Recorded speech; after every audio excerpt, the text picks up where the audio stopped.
జై శ్రీరామ్. శ్రీ గురుభ్యో నమః. అందరికీ శ్రీ లలిత వాస్తు జ్యోతిష్యాలయం ధర్మవరం వారి తరపున హార్దిక శుభాభినందన తెలియజేసుకుంటూ ఈ రోజున యజ్ఞోపవీతం విసర్జన సమయంలో అందరికీ సాధారణంగా సందేహం కలుగుతుంది. అది ఏమిటి అంటే, యజ్ఞోపవీతాన్ని శాస్త్ర ప్రకారంగా పైనుంచి తీయకుండా ఉంటుందన్నమాట, తీయరాదు. అలా అని కింద నుంచి తీసేటప్పుడు ఆ యొక్క ఇన్నాళ్ళు మనం పరమ పవిత్రంగా భావించినటువంటి గాయత్రి మాత యొక్క యజ్ఞోపవీతాన్ని మలమూత్రాలు పోయే దారి గుండా పోతూ పాదాల నుంచి కిందికి పోవడం అన్నది కొంతమందికి రుచించకపోవచ్చు.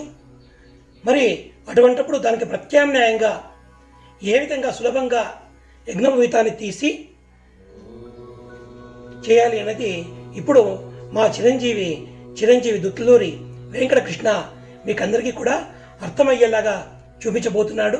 కాబట్టి మీరందరూ కూడా చక్కగా చూసి ఆనందించండి. మా ఛానల్ను సబ్స్క్రైబ్ చేసుకోండి. జై శ్రీరామ్.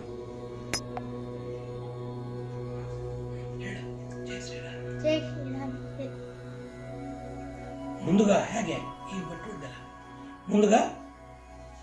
యజ్ఞోపవీతాన్ని కుడి చేతిలోని 3 వేళ్లకు అలా తగిలించుకోవాలి. ఆ తర్వాత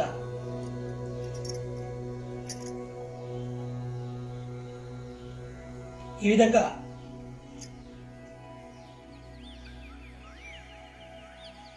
రెండు సార్లు అలా తీసుకున్న తర్వాత అలా తలకు వేసుకుని అలా తీసి అలా చేసేయాలి. చూడండి, ఒక్కసారి చూడండి. ఈ అబ్బాయి 3 వేళ్లకు జంధ్యాన్ని వేసుకున్నాడు.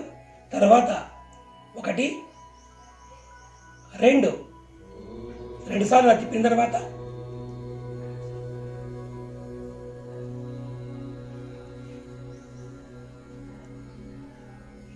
చూశారుగా, యజ్ఞోపవీతాన్ని ఇంత సులభంగా ఏమాత్రము సంశయం లేకుండా ఇంత సులభంగా తీశాడో చూశారు. కాబట్టి మీరు ఇలాంటి పద్ధతిలోనే మీరు కూడా యజ్ఞోపవీతాన్ని మార్చుకోవచ్చునని తెలియజేసుకుంటున్నాం. అందరికీ నమస్కారం. జై శ్రీరామ్.